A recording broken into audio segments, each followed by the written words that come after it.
Hey, it's your boy Sergeant Hooked on Henshins. Yeah, this is going to be our first little part to our Rider Retrospective series. So the basic idea behind this is kind of going into detail on past seasons of Kamen Rider that I've watched, what I thought about it as a whole, and going into that in detail with different categories. We're going to focus on story slash writing, characters, aesthetics, which is like the belt, the suits, the effects, the monster suits, things like that nature, the music slash sound design, and the fight choreography. Those things I think are like the main points of a good Kamen Rider season that really differentiate it from other seasons. Um, yeah, that's kind of an idea of what the series is going to be. I don't know how many parts each season is going to be that I talk about. Probably a good 2 or 3 part series for each one. Thought we'd jump right into it. So this one today that we're doing is going to be on Rider Retrospectives Kamen Rider Ghost. Ghost is the first season I ever watched. It's interesting with Kamen Rider because the first thing I ever saw of Kamen Rider was actually a Kamen Rider Gaim Henshin compilation. Couldn't find that to watch, but pretty soon starting up was Ghost at that time. And so I started watching it week to week, and I fell in love, and I've not fallen out of love since. um, anyway, yeah, it's a really interesting season and one that I don't really understand why it gets the hate that it does. It really honestly bothers me a little bit. Sorry, I'm kind of got a little bit of allergy situation going on, but anyway, I don't understand why it gets the hate that it gets. I mean, not there is not a perfect season of Kamen Rider in my opinion. Like there are amazing seasons, but each season has its strengths and its weaknesses, and its fans and its people that don't like it.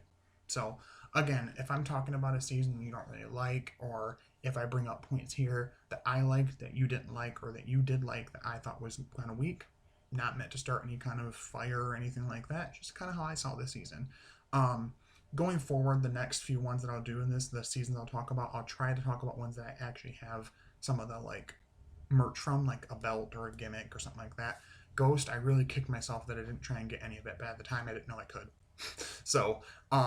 I wasn't as deep into getting token merch at that time as I am now. So with Kamen Rider Ghost, I want to focus on this first video on the story slash writing and a bit on the characters. I might have a second video that goes more on the characters, but I'm going to try to do each part, make it a 3 part for each season, and it'd be two, like plot points or two like discussion points per video. Um, Overall, I really kind of enjoyed the story to Ghost and the characters as well. Takaru is a really good main writer, and I love that we get introduced to him. I love the setup of him being killed by the monster, and then he's like literally an actual ghost for like a good 10, 13 episodes, however much long it is, and is trying to recover his human form. I think it's really interesting, and it's something that now that I've watched other Rider seasons, both more recent and back a little bit, like Kuga right here, my boy. Um, it's interesting to see that being used as a plot point and that being like the main shtick of the show. Um, and I also really like the setup of the secondary writer Makoto, who is a childhood friend of his who went missing. He had no idea. I think it mentions he thought that he moved away or just didn't know what happened to him. And then finding out some of the things that go on of why Makoto went missing and his sister is really interesting.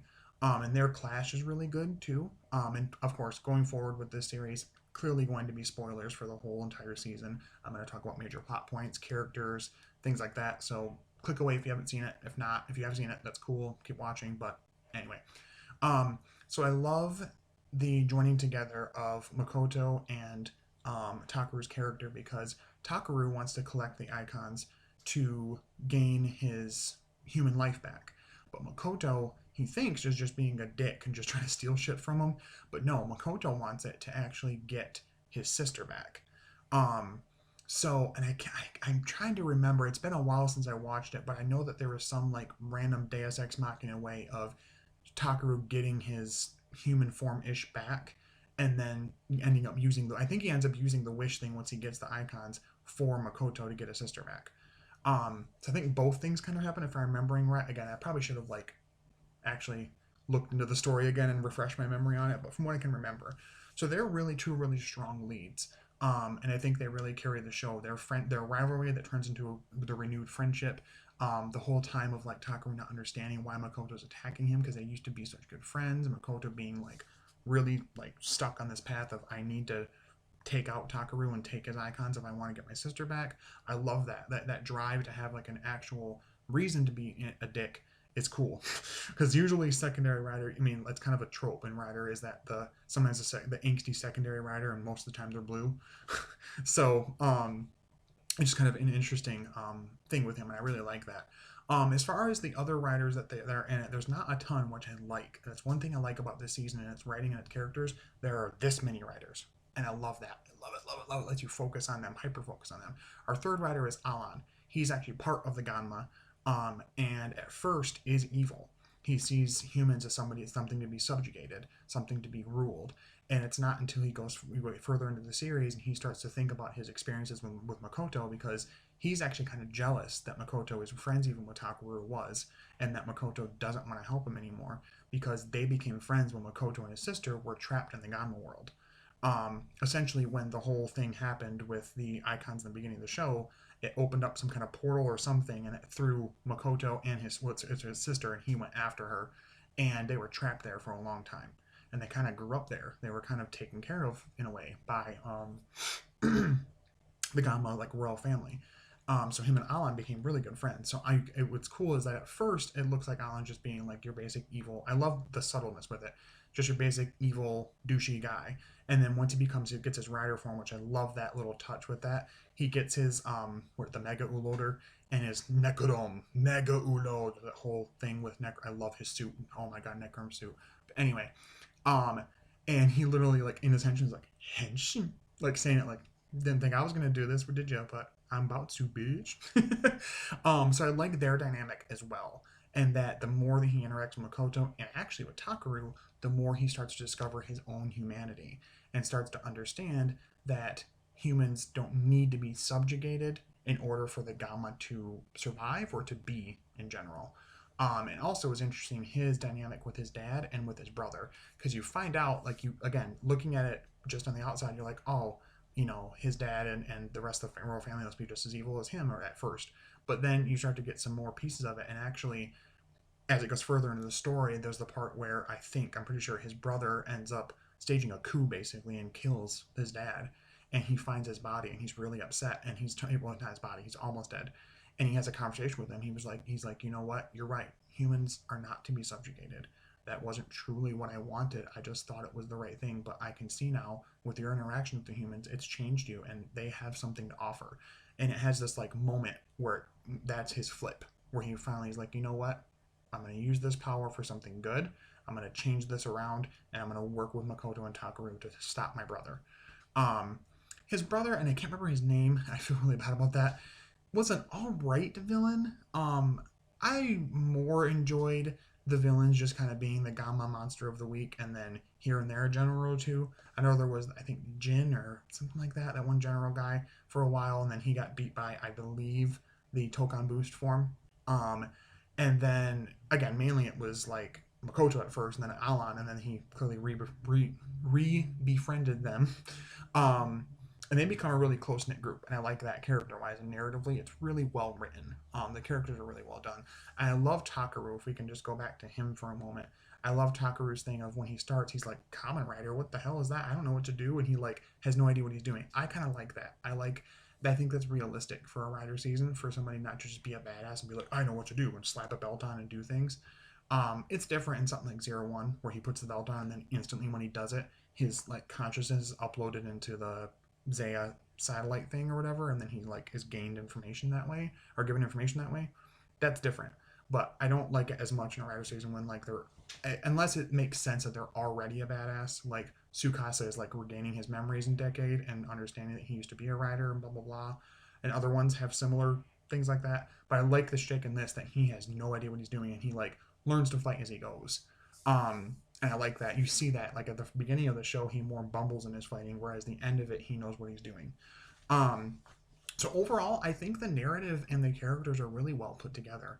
The secondaries are good too. I know there was Onari, who I really like him. He was the monk guy at the temple that would work with him. He had his two other friends. I can't remember their names, and I'm feeling awful. I don't remember the names of his friend, the scientist lady. I feel awful about that, but um, she's really cool too, and I like that at first she doesn't believe in any of it, and then she starts to like understand more that the ghost thing is real and he's really a ghost and blah blah blah.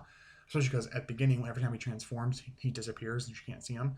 Then she actually creates a device that puts out this gas that attaches to him, and that helps her actually find the Ganma so she can see them and actually help fight sometimes. Not really herself, she more like uses devices and tech to help, but still, it's still a really cool inclusion. I liked her character. She has a funny back and forth with this like Gamma inventor guy and like slaps him a bunch of times and shit.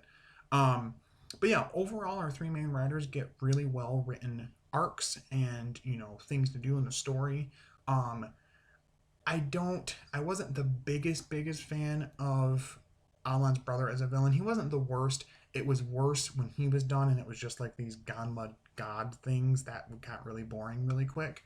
But overall, it's a really fun season with really fun characters that are very well written and very memorable characters. To the point when I watched Geo and they did the tribute, I was like, "Oh hell yeah!" They brought back the actors. I was super pumped for that. So and yeah, so like I said, it's a very well put together storyline in my opinion. There's some weak points in it. It doesn't have nearly as much filler as I thought it was going to, and looking back at it compared to other seasons. Um, and I don't think all of the arcs are necessarily like weak. The first arc leading up to Tokan Boost, and then that leading up to, I believe that next arc will be up to when Alan first transforms, and then that one going into when he eventually joins them, really strong. The stuff near the end with his brother, and then his brother dying, and then it being just Laganma God things, is not the best part of it, but it doesn't like ruin the show by any means. And we do get some good follow up. I thought there was some B cinemas for that, or maybe at least some crossovers with. I know there's one with Drive where there's a different origin story for Tokan Boost, which was strange. Um, but yeah, I really enjoyed the story. I think it's a really well paced story, and I think that they keep their rules consistent. It's a little odd that they're like, oh, we gotta in this many days get these icons, or else you can't you know regain your life. You'll be a ghost forever. Blah blah blah. And they kind of mess with that a little bit, but I kind of saw that coming, and it wasn't as big a deal to me as like in Geo. I love Geo, but I was bothered by setting up the idea of the ride watch thing. You need this ride watch to beat this another rider, and then once Geo 2 came around, it was like, nope, we just need Geo 2 can beat anything. Oh, now we have Geo Trinity, he can also beat anything. It got irritating. Like, don't set up rules if you're just gonna. It's different in Ghost because they set up a rule and then they kind of like bent the rule a little bit. Geo just like broke its own rules randomly. But I still love the season, believe me. We'll get to that at some point. I will talk about that season. But yeah, so like I said, our three main riders are really strong. The secondaries are pretty good. The mentor guy and the ghost Urisen are okay. They're more for comedic relief than anything. He gets a bit part near the end where there's a movie where there's Kamen or Dark Ghost, who's a brother of Alan, like a long lost brother he thought was dead. Um, and he uses that, the mentor goofy dude uses the Dark Ghost icon to transform near the end for like a little bit. And it was just, I don't know, it was all right. It didn't really, it was more of a joke than anything. Only other writers I can think of is Alan's sister for Alia for like a second does, but she doesn't get to fully transform before she gets her ass beat, and then I think either killed or at least turned back into a Gamma icon, which I don't. Ryder has a real problem sometimes with not letting their female writers do much before either A, dying or being written off the show or being like controlled in some way. It's very weird. Um, but yeah, like I said, narratively and character-wise, I think it's very well done. It's a little bit slower and weaker at the end, but the rest of it leading up to that will carry you through to the end, especially when you get to some of the other forms and stuff like that. Um, so yeah, and I would say honestly, Takaru is probably one of my favorite writers. I don't know if I had my favorite primary writers if I put him in there, but he is one of my favorite writers. I do like his narrative and his story arc, and who he is as a person is really cool. So that's going to wrap it up for this video. I know I kind of rambled a little bit there, and I'm sorry that I missed on some of the character names. I need to look some of that stuff up for the next video. But yes, this was Writer Retrospectives, Kamen Rider Ghost Part 1, focusing on narrative/writing and the characters. The next part, clearly Part 2, will be talking about the aesthetics of the show and the music/sound design. Two very important things. And we'll wrap it up in a Part 3 talking about fight choreography and then final thoughts. And then that'll be it for that. So I think I'm going to try and snugly make it 3-part, series for each, for each season of Rider that I'm going to talk about. So Hope you guys enjoyed the video. Hope you guys like it. Subscribe. I love that you've been getting so many more subscribers. Thank you guys so much. It means a lot to me. Comment what did you guys think of this season. Did you hate Ghost? Did you love Ghost? Did you like Takaru? Did you hate Takaru? Did you love Makoto Nichan? Did you like Alan? Yeah. And one little tiny thing, I like Alan's arc near the end of like focusing on food and like becoming more human, and like just in general he has a really good arc becoming more human and like understanding humanity and loving humanity and becoming a good team player. I love that. Love it. And his connection with his icons, the little like, I think it was some kind of an author icon, I'm pretty sure. And he like has to like learn how to work with it before it'll work for him, and he gets his own like special weapon based off it, which is pretty cool. But anyway, so that's the end of the video. Hope you guys really enjoyed this. I'm hoping to go forward with a part 2 and 3 for this and then go on to other seasons. If you guys have any comments, leave them below what you guys think of the series and what I can do differently or better. But until next time, stay hooked and henshins. I'll talk to you later. Bye-bye.